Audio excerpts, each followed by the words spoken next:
রবীন্দ্রনাথকে চিনতে হলে তার চিঠিপত্রের ভূমিকা অত্যন্ত গুরুত্বপূর্ণ। কবি রানু অধিকারীকে তার ছোটবেলায় এবং বড় হয়েও বেশ কিছু চিঠি লিখেছিলেন এবং প্রত্যেকটি চিঠি অত্যন্ত গুরুত্বপূর্ণ, সময়ের নিরিখে এবং কবির ভাবনার নিরিখে। আজ আমি ২০ নম্বর চিঠিটি পড়ব। তাতে কবির একটি নির্দিষ্ট ভাবনার দিক সুন্দরভাবে প্রকাশ পেয়েছে। চিঠিটি লেখা হয়েছে ১লা ভাদ্র ১৩২৫। রানু অধিকারী থাকতেন কাশীতে, মানে বেনারসে। সেই সময় তারা সপরিবারে আলমোড়া গিয়েছিলেন। সেই আলমোড়াতেই কবি এই চিঠি লিখছেন। তাহলে চিঠিটা পড়ি।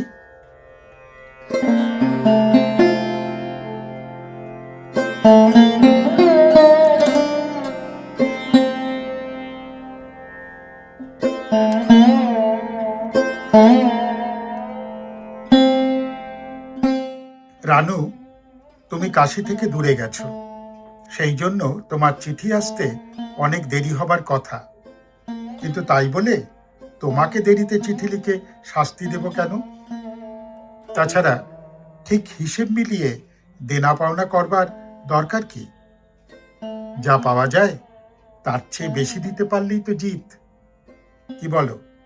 অতএব আমার এই চিঠিখানায় জিত রইল। তুমি বোধহয় প্রথম হিমালয় যাচ্ছ। আমিও প্রায় তোমার বয়সে আমার পিতৃদেবের সঙ্গে হিমালয় গিয়েছিলাম। তার আগে ভূগোলে পড়েছিলাম পৃথিবীতে হিমালয়ের চেয়ে উঁচু জিনিস আর কিছু নেই। তাই হিমালয় সম্বন্ধে মনে কত কি যে কল্পনা করেছিলাম তার ঠিক নেই। বাড়ি থেকে বেরোবার সময় মনটা একেবারে তোলপাড় করছিল। অমৃতসর হয়ে ডাকের গাড়ি চড়ে প্রথমে পাঠানকোটে গিয়ে পড়লুম। সেখানে পাহাড়ের বর্ণ পরিচয় প্রথম ভাগ। তুমি কাঠগোদাম গিয়ে ওপরে উঠেছ। পাঠানকোট সেই রকম কাঠগোদামের মতো। সেখানকার ছোট ছোট পাহাড়গুলো কর খল, জল পড়ে, পাতা নড়ে, এর বেশি আর নয়। তারপরে ক্রমে ক্রমে যখন ওপরে উঠতে লাগলুম, তখন কেবল এই কথাই মনে হতে লাগলো, হিমালয় যত বড়ই হোক না কেন, আমার কল্পনা তার চেয়ে তাকে অনেক দূরে ছাড়িয়ে গিয়েছিল। মানুষের প্রত্যাশার কাছে হিমালয় পাহাড়ই বা লাগে কোথায়? আসল কথা, পাহাড়টা থাকে থাকে উপরে উঠেছে বলে ডান্ডি করে চড়তে চড়তে তখন পর্বতরাজের রাজ মহিমা ক্রমে ক্রমে মনের মধ্যে সয়ে আসে। যে জিনিসটা খুব বড়, আমরা একেবারে তার সমস্তটা দেখতে পাই না।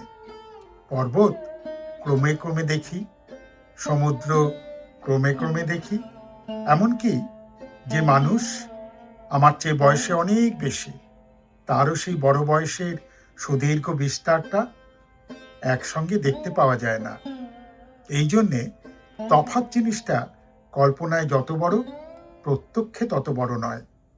অর্থাৎ বড় হলেও বড় দেখায় না। এই জন্যেই যে বড়, তার সঙ্গে ছোটর মিল হওয়া অসম্ভব নয়। আমাদের যে ঠাকুরকে আমরা প্রণাম করি, তিনি যত বড়, তার সমস্তটা যদি সম্পূর্ণ আমাদের সামনে আসতো, তাহলে সে আমরা বইতে পারতুম না। কিন্তু হিমালয় পাহাড়ের মতো আমরা তার বুকের ওপর দিয়ে ক্রমে ক্রমে উঠি। যতই উঠি না কেন, তিনি আমাদের একেবারে ছাড়িয়ে যান না। বারবার আমাদের সঙ্গী হয়ে আপনার মধ্যে তিনি আপনি উঠিয়ে নিতে থাকেন। বুদ্ধিতে বুঝতে পারি তিনি আমাদের ছাড়িয়ে আছেন, কিন্তু ব্যবহারে বরাবর তার সঙ্গে আমাদের সহজ আনাগোনা চলতে থাকে। তাই তো তাকে বন্ধু বলতে আমাদের কিছু ঠেকে না। তিনিও তার উপরের থেকে হেসে আমাদের বন্ধু বলেন। এত উপরে চড়ে যান না যে তার সঙ্গে কথা কওয়া দায় হয়ে ওঠে। তুমি যত জোরের সঙ্গে আমাকে ২৭ বছরের করে নিয়েছ, আমি তার চেয়ে ঢের বেশি জোরে তাকে ৭ও করতে পারি, ২৭ও করতে পারি। আবার 27 কোটি করলেও চলে। তিনি যে আমাদের জন্য সবই হতে পারেন, তা নইলে তাকে নিয়ে আমাদের চলতোই না। তোমার পাহাড় কেমন লাগলো আমাকে লিখো। হিমালয়ে আলমোড়া পাহাড়ের চেয়ে ভালো পাহাড় ঢের আছে। আলমোড়া ভারী ন্যাড়া পাহাড়, ওর গাছপালা নেই, আর ওখান থেকে হিমালয়ের তুষার দৃশ্য তেমন ভালো করে দেখা যায় না। ইতি তোমার রবি দাদা। কেমন লাগলো? যদি ভালো লাগে লাইক দেবেন, সাবস্ক্রাইব করবেন। আরও এরকম চিঠি তাহলে পড়ে শোনাবো। ধন্যবাদ।